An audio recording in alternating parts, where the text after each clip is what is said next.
Study of universe को cosmology बोलते हैं। ठीक है, सबसे पहली बात तो ये है। अब हम यहाँ पढ़ने वाले हैं ओरिजिन कैसे हुआ इसका। तो ओरिजिन के लिए जो सबसे पॉपुलर थ्योरी चलती है that is big bang theory. ठीक है, कौन सी थ्योरी चलती है? बिग बैंग थ्योरी चलती है। अब बिग बैंग थ्योरी बोलती क्या है? बिग बैंग थ्योरी बोलती, देखो कुछ फटा यहाँ पे, कुछ फटा यहाँ पे, क्या फटा?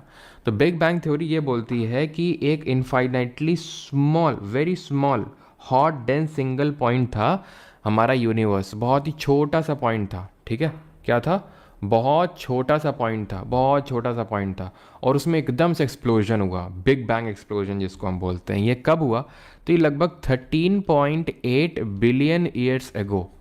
ठीक है, इतने साल पहले हुआ, 13.8 बिलियन ईयर्स एगो पहले हुआ ये।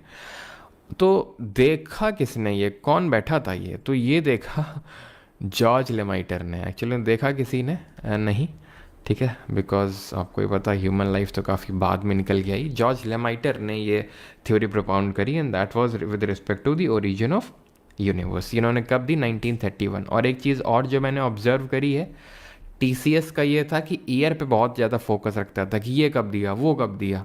इसका ईयर पे फोकस नहीं रहता उतना, इसका फोकस रहता है थोड़े से चीज़ों को स्टेटमेंट, क्योंकि क्वेश्चन पूछ रहा है स्टेटमेंट दे दे के, तो इसे लंबे लंबे स्टेटमेंट दिए जाएंगे जहाँ पे ईयर पे फोकस कम, और थोड़ा सा कि आप थ्योरेटिकली चीज़ों को समझ पा रहे हो कि नहीं पा रहे हो। या फिर मेन देखो कोई लफड़ा नहीं है, लफड़ा तो मेन बात ये है कि भाई आप स्टेटमेंट वाले क्वेश्चन आपको करने आते हैं नहीं आते हैं, जो हम लेवल 2 में क्वेश्चंस कर रहे हैं।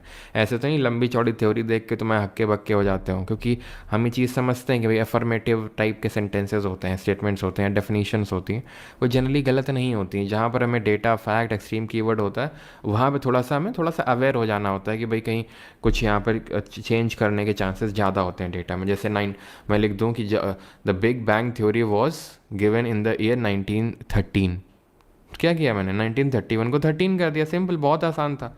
लेकिन अगर जो डेफिनेशन है, क्या डेफिनेशन की एक infinitely hot dense single point था, उसमें एक्सप्लोजन हुआ, इसको चेंज करना, इसमें कुछ चेंज करना बहुत ही मुश्किल होता है। तो इसलिए थोड़ा सा ये मतलब स्टेटमेंट वाले क्वेश्चन को डील करना आपको आना चाहिए। तो 1931 में दिया गया था। ठीक है, 13.8 बिलियन ईयर्स एगो पहले ये एक्सप्लोजन हुआ।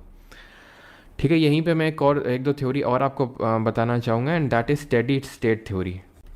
स्टेडी स्टेट थ्योरी, ये थ्योरी किसने दी थी? ये थ्योरी फ्रेड हॉयल ने थी। मेनली फ्रेड हॉयल थे, और इसमें थे हरमन बॉन्डी भी थे, थॉमस गोल्ड थे, बट हॉयल की स्टेडी स्टेट थ्योरी हम बोलते, तो फ्रेड हॉयल का नाम इसमें ध्यान रखिएगा। इनके अनुसार यूनिवर्स जो है कॉन्स्टेंटली एक्सपैंड कर रहा है। अब जैसे बिग बैंग एक्सप्लोजन है, तो इनके हिसाब से बिग बैंग एक्सप्लोजन जो हुआ है उसके बाद से ये जो यूनिवर्स है वो कॉन्स्टेंटली आज तक एक्सपैंड कर रहा है। और वो कैसे प्रूव किया जाता है? वो ऐसे प्रूव किया जाता है कि जो हमारी सेलेस्टियल बॉडीज़ हैं, हमारी यूनिवर्स में जो भी बॉडीज़ हैं, उनके बीच की डिस्टेंस बढ़ रही है। एग्जाम्पल के तौर पे जैसे ही मान लेते हैं ये और ये दो गैलेक्सीज़ हैं, इनके बीच की डिस्टेंस बढ़ती जा रही है। इट इज़ लाइक कि आप बलून है, बलून में 2 पॉइंट मार्क करिए बिना फुलाए, ठीक है, और उसके बाद फुलाना स्टार्ट करिए, आप देखेंगे धीरे धीरे वो 2 पॉइंट के बीच की जो डिस्टेंस है वो बढ़ती जाएगी। तो उसी तरह से है यहाँ पे बिग बैंग थ्योरी। ठीक है, स्टेडी स्टेट थ्योरी ये बोलती है कि एक्सपैंड तो हो रहा है कॉन्टिन्यूसली, लेकिन जो उसकी एवरेज प्रॉपर्टीज़ हैं, एवरेज डेंसिटी है, वो कांस्टेंट है। ठीक है, ये बस आपको ध्यान रखना है कि जो एवरेज प्रॉपर्टीज़ हैं वो कांस्टेंट हैं।